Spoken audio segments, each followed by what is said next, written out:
नमस्कार, 20 मिनट 20 खबर में आपका बहुत बहुत स्वागत है। मैं हूं आपके साथ ऋषिका। अगले 20 मिनट में आपको हम राजस्थान और देश की 20 अहम खबरों से रूबरू कराने वाले हैं। तो चलिए शुरू करते हैं 20 मिनट में 20 खबरों का सिलसिला। पट्टा विवाद तूल पकड़ता जा रहा है और इस मामले में सांसद किरोड़ीलाल मीणा भी धरना स्थल पर पहुंचे और फिर उनके नेतृत्व में सैकड़ों लोग लालसोट थाने का घेराव करने पहुंच गए। इस दौरान धरना दे रहे लोगों ने जमकर नारेबाजी भी की। आपको बता दें, पिछले 24 दिनों से लालसोट नगर पालिका के बाहर कुछ पार्षद और लालसोट शहर के कुछ सार्वजनिक स्थल के लिए रिजर्व जमीन का पट्टा नगर पालिका के चेयरमैन रक्षा मिश्रा के पति दिनेश चंद्र मिश्रा के नाम जारी किए जाने का विरोध कर रहे थे। लोगों का आरोप है कि नगर पालिका के मास्टर प्लान में जिस जगह को सुविधाओं के लिए रिजर्व रखा गया था, उस बेशकीमती जमीन का पट्टा कांग्रेस के नेता और वर्तमान चेयरमैन रक्षा मिश्रा के पति दिनेश चंद्र मिश्रा के नाम से जारी कर दिया गया। ऐसे में पट्टे को निरस्त करने और फर्जी तरीके से पट्टा जारी करने वालों के खिलाफ कार्रवाई की मांग को लेकर ये धरना दिया जा रहा था। इसी बीच बुधवार को लालसोट थाने में एक मुकदमा दर्ज हुआ, जिसमें नगर पालिका की ईओ सीमा चौधरी और अन्य कर्मचारियों ने धरना दे रहे 2 पार्षदों और अन्य 2 पार्षदों के पतियों के खिलाफ कार्यालय में आकर राजकार्य में बाधा, अशोभनीय व्यवहार करने का मुकदमा दर्ज कराया। इस मुकदमे के बाद धरना दे रहे लोगों में आक्रोश व्याप्त हो गया और उन्होंने सांसद किरोड़ीलाल मीणा के नेतृत्व में लालसोट थाने का घेराव किया। पैगंबर इस्लाम हजरत मोहम्मद साहब के खिलाफ की गई आपत्तिजनक टिप्पणी का मामला लगातार जोर पकड़ता जा रहा है। इसी मामले को लेकर झालावाड़ में भी सफर-ए-आखिरत सोसाइटी के बैनर तले मुस्लिम समाज के लोगों ने जिला कलेक्ट्रेट स्थित मिनी सचिवालय पहुंचकर प्रदर्शन किया और बाद में राष्ट्रपति के नाम एसडीएम को ज्ञापन देकर भाजपा नेता नुपुर शर्मा और नवीन जिंदल के गिरफ्तारी की मांग की।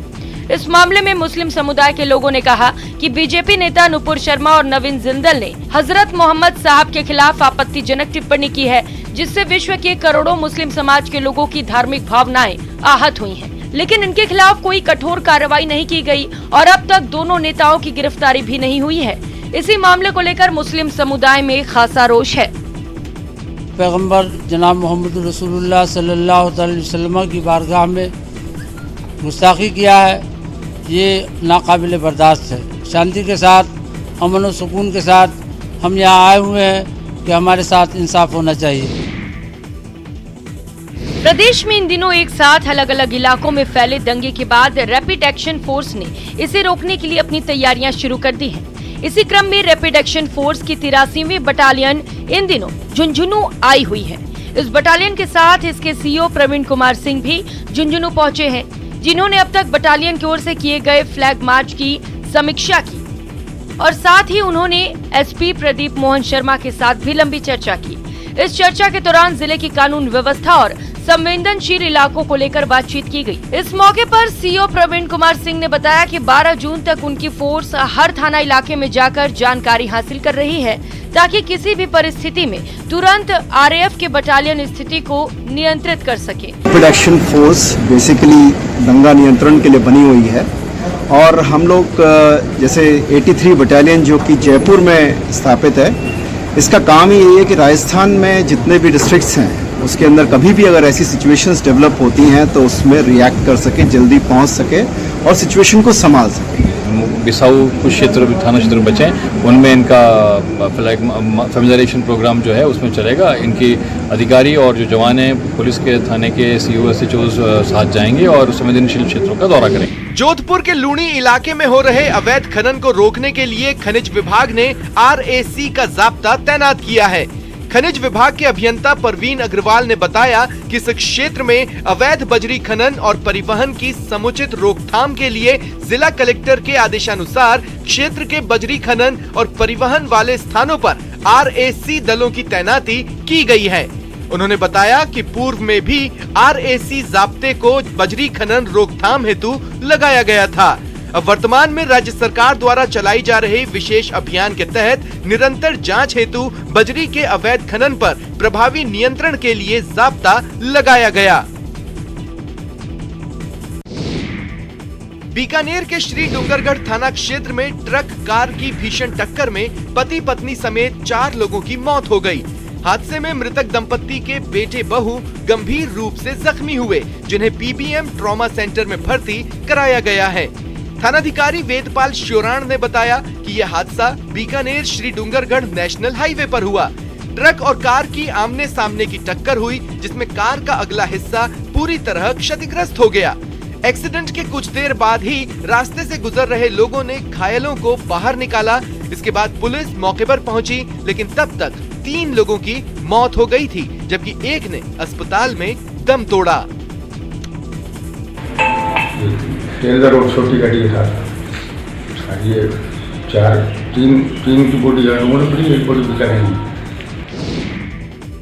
प्रदेशवासियों को शुद्ध और गुणवत्तापूर्ण खाद्य पदार्थ और दवाएं मिलें, इसके लिए शुक्रवार से प्रदेश भर में शुद्ध के लिए युद्ध अभियान का आगाज होने जा रहा है। इस अभियान के तहत खाद्य उत्पादों की जांच के साथ साथ पहली बार नकली और नशीली दवाइयों की भी जांच की जाएगी। एक और जहां अभियान में आपत्तिजनक विज्ञापनों और चमत्कारिक दवाओं के मामलों में आरोपियों के खिलाफ FIR की जाएगी, तो वहीं खाद्य व्यवसायियों के खिलाफ डिकॉय ऑपरेशन किए जाएंगे। इसके अलावा नकली दवाओं के मामलों में मोबाइल भी सर्विलांस पर रखे जाएंगे। इस अभियान के तहत खाद्य सुरक्षा के लिए दूध, मावा, पनीर के साथ साथ दूसरे दुग्ध उत्पादकों की जांच के साथ ही आटा, बेसन, खाद्य तेल, घी की भी जांच की जाएगी। वहीं सूखे मेवे और मसालों के साथ साथ दवाओं की भी जांच होगी। 10 तारीख से हमारे यहाँ पर जयपुर में शुद्ध के लिए युद्ध अभियान की फिर शुरुआत की जा रही है। पूर्व में भी हमारे द्वारा अभियान चलाए गए हैं। इसके अंदर कलेक्टर की अध्यक्षता के अंदर एक कमेटी गठित की जाती है, जिसमें मेडिकल विभाग, पुलिस विभाग, लॉ डिपार्टमेंट से, बाढ़ माल विभाग से, सरस डेयरी से और पुलिस की सहायता से एक टीम बनाकर और सभी जगह जाकर सैंपलिंग की जाती है। झालावाड़ में कोविड स्वास्थ्य सहायकों ने अपनी मांगों को लेकर मिनी सचिवालय स्थित जिला कलेक्ट्रेट कार्यालय पर नारेबाजी कर जोरदार प्रदर्शन किया और बाद में चिकित्सा मंत्री का पुतला भी फूंका। इतना ही नहीं, इस दौरान कोविड स्वास्थ्य सहायकों ने अपनी मांगों को लेकर मुख्यमंत्री के नाम जिला कलेक्टर को ज्ञापन भी सौंपा। इस मौके पर कोविड स्वास्थ्य सहायकों ने कहा कि कोरोना के मुश्किल कालखंड में उन्होंने अपनी जान पर खेलकर सेवाएं दी है। इस दौरान प्रधानमंत्री और मुख्यमंत्री समेत सभी अफसरों ने भी उन्हें कोरोना वॉरियर्स बताया था, लेकिन जैसे ही कोरोना का संक्रमण कम हुआ, इसके बाद 31 मार्च से उनकी सेवाएं समाप्त कर दी गई। ऐसे में उन्हें अब आर्थिक और मानसिक परेशानियों का सामना करना पड़ रहा है। सारे मामले में CHO ने कहा है कि जिले भर में सैकड़ों कोविड स्वास्थ्य सहायक अब दर-दर भटकने पर मजबूर हैं, लेकिन कहीं उनकी सुनवाई नहीं हो रही है। ऐसे में अब उन्हें उग्र आंदोलन पर मजबूर होना पड़ रहा है। सर्वे किया हमने, वैक्सीनेशन का काम किया और हमारी एक ही मांग है कि हमें संविदा कैडर 2022 में शामिल किया जाए और हमारी नौकरी वापस से हमें लगाया जाए। छलावा इस सरकार की नीयत ही है। इन्होंने हमेशा इस राजस्थान की जनता के साथ छलावा किया है और ये बहुत शर्म की बात है। इनको फ्री कर दिया, इनको बोल दे कि आपको 31 मार्च को हटा दिया गया है। झुंझुनू में भले ही जलदाय विभाग ग्रामीण क्षेत्रों में पेयजल आपूर्ति के हजारों दावे करता हो, लेकिन वहां से जो तस्वीरें आ रही है वो उन दावों का मखौल उड़ाने के लिए काफी है। बताया जा रहा है कि ग्रामीण इलाके के लोगों को पीने के पानी के लिए दर-दर भटकना पड़ता है। साथ ही एक-एक मटका पाने के लिए घंटों लाइनों में लगना पड़ता है। झुंझुनू के मरहमपुर की ये तस्वीरें बयां करती है कि ग्रामीण अंचल में पेयजल आपूर्ति के जो दावे जलदाय विभाग करता है, वो दावे खोखले साबित हो रहे हैं। पानी के लिए परेशान हो रहा, छोटा छोटा बच्चा है, बना घर आ रहा हूँ छोड़ के और पानी को नहीं मारा घर। और हमारे गांव के बीच में टंकी है, हर सिरपुर ले जाओ 20-20 लोग गड़ा लेके खड़ी है। कच्ची पानी के लिए सब बहुत मुसीबत हो रहा है। 2 महीना होगा पानी है, गाँव के बीच में एक टंकी है, तो ऊपर आवा तो आश्रय मिले कदे नहीं मिले ना, उनकी तो बहुत दिक्कत, उनके लिए पानी नहीं है। श्री गंगानगर जिला मुख्यालय के वार्ड संख्या 56, 57, 58 और 62 के वार्ड पार्षद समेत आम लोगों ने पेयजल की समस्या से परेशान होकर जलदाय विभाग के कार्यालय पर प्रदर्शन किया। जलदाय विभाग पर प्रदर्शन कर रहे वार्ड पार्षदों और वार्ड वासियों का कहना है कि पिछले काफी समय से नियमित रूप से पेयजल आपूर्ति नहीं हो पा रही है, जिससे वार्ड वासी खासे परेशान हो रहे हैं। खास तौर पर महिलाओं को इस भीषण गर्मी के दौरान पानी का इंतजाम करने में खासी मशक्कत करनी पड़ रही है, जबकि जलदाय विभाग से कई बार शिकायत की जा चुकी है, लेकिन जलदाय विभाग शिकायतों के समाधान के बजाय खानापूर्ति कर अपना पल्ला झाड़ रहा है।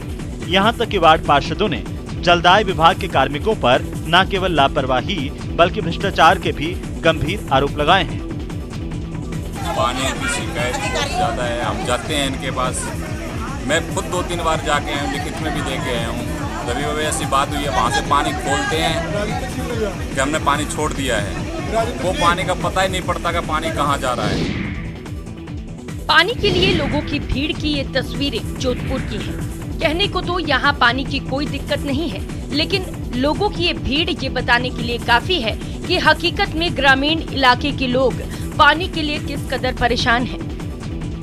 पिछले 5-6 महीने तक बिल्कुल पानी नहीं आ रहा है। पाइपलाइन डाली हुई है, लेकिन क्या करें, पानी नहीं आ रहा तो मजबूरी में खारा पानी भर रहे हैं रेलवे बाउंड्री के अंदर से ही। और इधर देख लो आपके सामने पानी ले जा रहे हैं, मजबूर है, लेकिन क्या करें। कई दिनों से बहुत पानी की समस्या चल रही है और इधर गर्मी भी बहुत पड़ रही है और पानी भी अभी आता नहीं है। लगभग कभी आता 5-7 दिन से एक बार आता है, कभी 4-5 दिन से एक बार आता है और आता तो रात को 1-2 बजे या 12-1 बजे उस तरह से पानी आता है। जनता परेशान है और जलदाय विभाग के अधिकारी अलग ही राग अलाप रहे हैं। जिस कार्मिक के विरुद्ध शिकायत प्राप्त हुई है उसकी भी जांच कराई जाएगी। जहां से ये बता रहे हैं अवैध कनेक्शन है, इसके अतिरिक्त जहां से सप्लाई हो रही है, मेन जो सोर्स है, वहां से भी लोगों का ये कहना है कि पानी दिया जा रहा है बिना किसी परमिशन के। तो ये सारी चीज़ें हम बिल्कुल दिखवा लेंगे और तत्काल प्रभाव से पानी की सप्लाई स्टार्ट हो गई है। दौसा के कलेक्टर ने सभी औद्योगिक इकाइयों में वाटर हार्वेस्टिंग स्ट्रक्चर बनवाने के लिए निर्देश जारी किए हैं। इस निर्देश के तहत औद्योगिक इकाइयों के साथ साथ नगर परिषद और ग्राम पंचायतों के माध्यम से बैंक, मॉल और बड़े भवनों के लिए वाटर हार्वेस्टिंग स्ट्रक्चर को बनवाना अनिवार्य कर दिया गया है। साथ ही आमजनों से भी घरों में वाटर हार्वेस्टिंग स्ट्रक्चर बनवाने की अपील की गई है। इस अपील का मकसद अधिक से अधिक बारिश के जल को संग्रहित और भूजल का स्तर बढ़ाना है। दरअसल मानसून आने वाला है और मानसून में अधिक से अधिक वर्षा जल का संग्रहण हो, इसी उद्देश्य को ध्यान में रखते हुए दौसा जिले में वृहद स्तर पर वाटर हार्वेस्टिंग स्ट्रक्चर बनाए जा रहे हैं। इसके लिए प्रत्येक सरकारी और निजी भवन पर वाटर हार्वेस्टिंग स्ट्रक्चर बनाने की कार्य योजना तैयार की गई है। खास बात यह है कि इसकी मॉनिटरिंग खुद जिला के कलेक्टर कमर चौधरी कर रहे हैं। वाटर हार्वेस्टिंग सिस्टम के लिए मैंने सभी डिपार्टमेंट्स को ये रिक्वेस्ट किया है कि उनकी जितनी गवर्नमेंट बिल्डिंग्स उसके बीच में वाटर हार्वेस्टिंग स्ट्रक्चर अगर लगे हुए हैं तो उनको रिपेयर करें और अगर लगे नहीं हैं तो उनमें water harvesting structure departmental fund से लगवाएं। मुख्यमंत्री अशोक गहलोत की ओर से पिछले साल से शुरू की गई मुख्यमंत्री किसान मित्र ऊर्जा योजना से किसानों को बिजली के बिलों में बड़ी राहत मिल रही है। मुख्यमंत्री किसान मित्र ऊर्जा योजना के तहत राज्य सरकार की ओर से सामान्य श्रेणी के ग्रामीण मीटर और फ्लैट रेट कृषि उपभोक्ताओं को बिजली बिल में 1,000 रुपए प्रति माह या अधिकतम 12,000 रुपए प्रति वर्ष की सब्सिडी दी जा रही है। इस योजना के तहत जोधपुर डिस्कॉम के श्री गंगानगर जिले के हजारों किसानों को लाभ प्राप्त हो रहा है। श्री गंगानगर जोधपुर डिस्कॉम के अधीक्षण अभियंता वाई के परिहार ने बताया कि जिले के कुल 19,645 कृषि कनेक्शन उपभोक्ताओं में से 17,671 उपभोक्ताओं को मुख्यमंत्री किसान मित्र ऊर्जा योजना का लाभ मिल रहा है। इसमें किसानों को 1,000 रुपये प्रति माह की जो है सब्सिडी दिए जाने का प्रावधान था। ऐसे किसान जिनके ब्लॉक आवर सप्लाई और जो सामान्य श्रेणी के जो उपभोक्ता है वो इस योजना का लाभ उठाने के लिए पात्र है।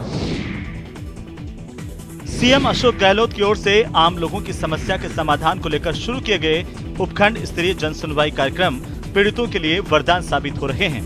पोखरण में ऐसे ही उपखंड स्तरीय जन सुनवाई का आयोजन किया गया, जिसमें सीएस उषा शर्मा ने एडीएम से परिवादियों की जानकारी लेकर समस्याओं का तत्काल निस्तारण करने के निर्देश दिए।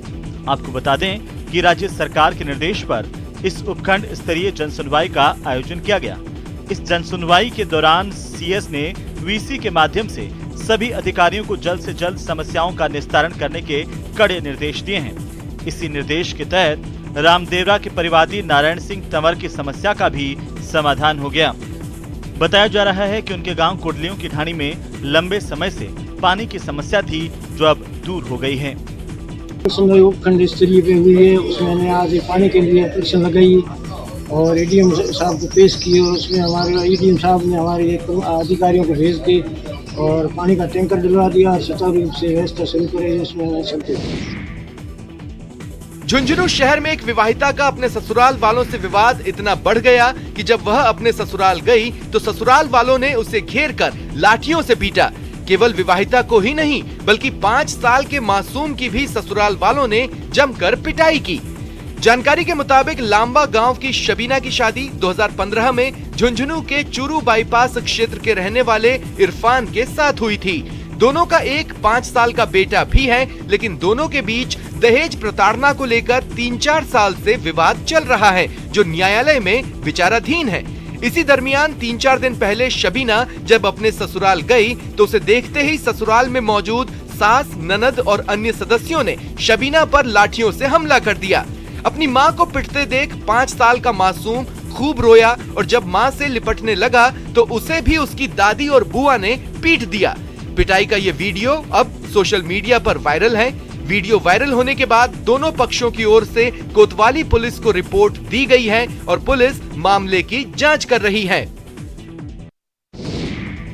दौसा के लोग पैंथर की वजह से एक बार फिर दहशत में आ गए हैं। खास बात यह है कि इस पैंथर के मूवमेंट की तस्वीरें एक घर के बाहर लगे सीसीटीवी में भी रिकॉर्ड हुई हैं। बताया जा रहा है कि 2 दिन पहले दौसा के अनेक इलाकों में पैंथर का मूवमेंट नजर आया था, जिसकी वजह से पूरे शहर में खौफ का माहौल है।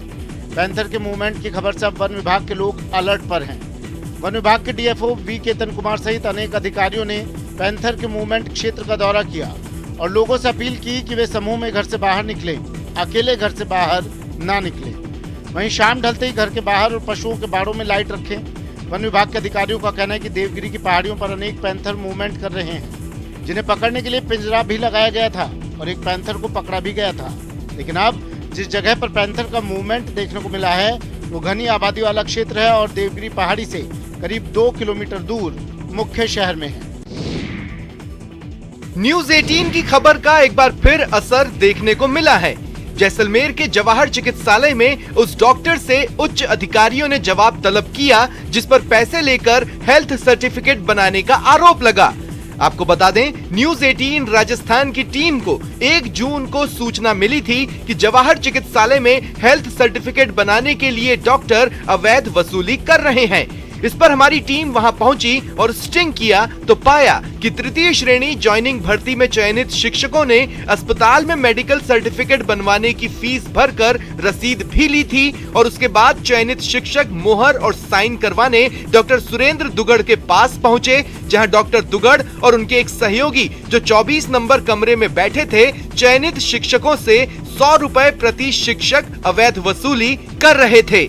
जब हमारी टीम ऑन कैमरा 24 नंबर कमरे में गई तो डॉक्टर दुगड़ और सहयोगियों में अफरा तफरी मच गई। हमारी तरफ से इस तरह की कोई फीस नहीं है।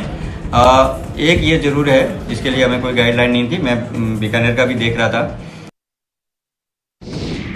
झुंझुनू में चिकित्सा एवं स्वास्थ्य विभाग की ओर से जिले भर के चिकित्सा संस्थानों में प्रधानमंत्री सुरक्षित मातृत्व अभियान के तहत गर्भवती महिलाओं को निशुल्क जांच, परामर्श और उपचार सेवाएं प्रदान की गयी। इस मौके पर सीएमएचओ डॉक्टर छोटेलाल गुर्जर ने बताया कि अभियान में निजी स्त्री रोग विशेषज्ञों ने स्वेच्छा से अपनी निशुल्क सेवाएं सरकारी चिकित्सा केंद्रों पर दी। स्त्री रोग विशेषज्ञ डॉक्टर अर्षा चौधरी यूपीएचसी बसंत विहार में, डॉक्टर संगीता उदयपुरिया यूपीएचसी खोरा मोहल्ला में, डॉक्टर धर्मा सैनी पीएचसी लूना और धनूरी में निशुल्क सेवाएं प्रदान की।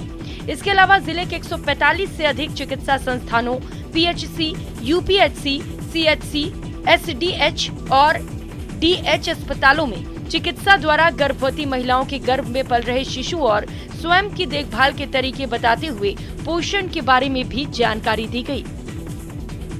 प्रधानमंत्री सुरक्षित मातृत्व दिवस मनाते हैं और इसके तहत अपना लक्ष्य है कि अधिक से अधिक महिलाओं, गर्भवती महिलाओं को सुरक्षित एवं संस्थागत प्रसव के लिए अपन मोटिवेट करें और उनकी जो भी खाने के लिए भ्रांतियां हैं या कुछ भ्रम है उनको दूर करें और सही बताएं कि किस तरह से खान पान करें और अपना ध्यान रखें। बाड़मेर के कलाम आश्रम के 604 बच्चों ने हैंड राइटिंग के विश्व रिकॉर्ड में नया कीर्तिमान स्थापित किया है। गुरुवार की सुबह वर्ल्ड रिकॉर्ड के लिए यहाँ के बच्चों का उत्साह देखने लायक था। विश्व रिकॉर्डधारी हैंडराइटिंग गुरु ओम प्रकाश सिवाच की मौजूदगी में कलाम आश्रम के 604 बच्चों ने जब नया कीर्तिमान रचा तो पूरा हॉल तालियों से गूंज उठा। इस आयोजन में बाड़मेर जिला प्रमुख महेंद्र चौधरी, मुख्य कार्यकारी अधिकारी ओपी विश्नोई ने बच्चों को संबोधित करते हुए उन्हें नए कीर्तिमान के लिए बधाई दी। खास बात यह है कि बच्चों के हौसले को बढ़ाने के लिए आर्मी के कई पदाधिकारी भी मौजूद रहे। बच्चों के विश्व रिकॉर्ड बनाने पर उन्हें नए कीर्तिमान का प्रमाण पत्र भी दिया गया। और हैंड राइटिंग यहाँ पर शिवाज सर ने हमें सिखाई। एक सेमिनार हुआ था, बहुत अच्छा लगा। ऐसी हैंड राइटिंग मेरी पहले कभी नहीं थी और ये जो अभी मूवमेंट में अटेंड कर रही हूँ, मुझे ऐसा कभी नहीं लगा था कि ऐसा करूँगी। बीकानेर में बच्चों को मोबाइल से दूर करने और उनके समग्र विकास के लिए बीकानेर जिला शतरंज संघ की ओर से गर्मियों की छुट्टी में बच्चों को निःशुल्क शतरंज का प्रशिक्षण दिया जा रहा है। खास बात यह है कि इस शिविर में हर आयु वर्ग के बच्चों को शतरंज की बारीकियां सिखाई जा रही है ताकि वो बेहतरीन खिलाड़ी बनकर प्रदेश और देश का नाम रोशन कर सके। इस शिविर में बच्चों को शतरंज के मूलभूत सिद्धांतों की जानकारी देने के साथ बच्चों के आपस में मुकाबले करवाए जा रहे हैं ताकि उनके परिणाम के आधार पर उनके प्रशिक्षण स्तर को आगे बढ़ाया जा सके। जिला शतरंज संघ के सचिव अनिल बोडा ने बताया कि शिविर में 70 से ज्यादा बच्चों को शतरंज की सभी बारीकियां सिखाई जा रही है। मेंटल स्ट्रेंथ है वो इम्प्रूव कर सकूं और कुछ नया सीख सकूं। आपकी सोचने की जो शक्ति है वो बढ़ती है। उनको शतरंज के खेल की शुरुआत से लेकर के उच्च प्रवीणता हासिल कर ले, ताकि ये एक ऐसा खेल है जो खेल के साथ पढ़ाई में भी उतनी ही हेल्प करता है।